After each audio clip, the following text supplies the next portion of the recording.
आयो फेरि मुसा धपाउने औषधि आयो। मुसा धपाउने औषधि है यो चाहिँ। अब हजुरहरूको गाडीमा महँगो गाडी छ, इलेक्ट्रिक गाडी छ, अब त्यसमा के वायर चलाउन मिल्दैन, मुसाले खाला काट्ला भन्ने डर छ भने चाहिँ हामीलाई सम्झिनुहोस्, बालकुमारी गाछलाई सम्झिनुहोस्। हामी दुईवटा उपाय लिएर आएको छौँ। एउटा स्प्रेमा, एउटा यो चाहिँ मोटर मिसिन हो। यो चाहिँ तपाईँले ब्याट्रीबाट पनि चलाउन मिल्छ र वायरिङ तपाईँको यसैको ब्याट्री र वायरिङबाट चलाउन मिल्छ। तपाईँको गाडीको वायरिङबाट यस्तो हुन्छ यसको सिस्टम, ट्याक्क लाएर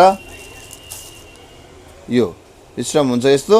अब यसमा तपाईँले वायर दिएको हुन्छ। यो एक त वायर चलाउन मिल्यो यसरी, यो वायरहरू दिएको हुन्छ यसरी वायर दिएको हुन्छ। माइनस प्लस ब्याट्रीबाट चलाउन मिल्यो यो वायरले होइन। हजुरको यहाँनिर कनेक्सन गर्ने हुन्छ यसरी, वायरबाट चलाउन मिल्यो। र अर्को एउटा ब्याट्रीको अप्सन पनि दिएको हुन्छ। तपाईँको गाडीको म वायर चलाउँदिनँ भन्नुहुन्छ भने यो कतै भित्र बाहिर अगाडि इन्जिनमा पछाडि डिक्कीमा जहाँ राख्दा नि भयो।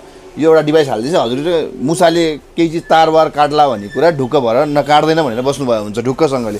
अहिले स्पेसल जाडो महिनामा मुसाले अलिक बढी दुःख नै दिन्छ यो गाडीहरूमा चाहिँ। र अर्को यो सँगसँगै यो चाहिँ एकदम बेटर क्वालिटी भइ नै हाल्यो। अर्को के छ, स्प्रेमा छ हामीसँग। यो स्प्रे चाहिँ तपाईँको कस्तो छ भने अलिकति गाडी गुडेर तातेको बेलामा होइन कि त्यसलाई 10-15 मिनट चलाइसकेपछि सर स्प्रे गर्ने। यो स्प्रे गरिसकेपछि तपाईँको रातभरिको लागि काण्ड पुग्यो यसले। मुसा आउँदैन भनेर सोच्नु भयो नि हुन्छ। यो अगाडि इन्जिन साइडतिर सर तर गाडी इन्जिन तातेको हुनु हुँदैन है हजुरको, गाडी इन्जिन नतातिकन।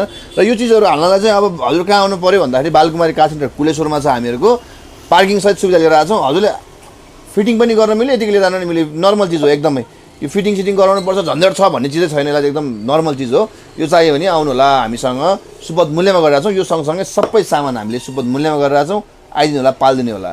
धन्यवाद।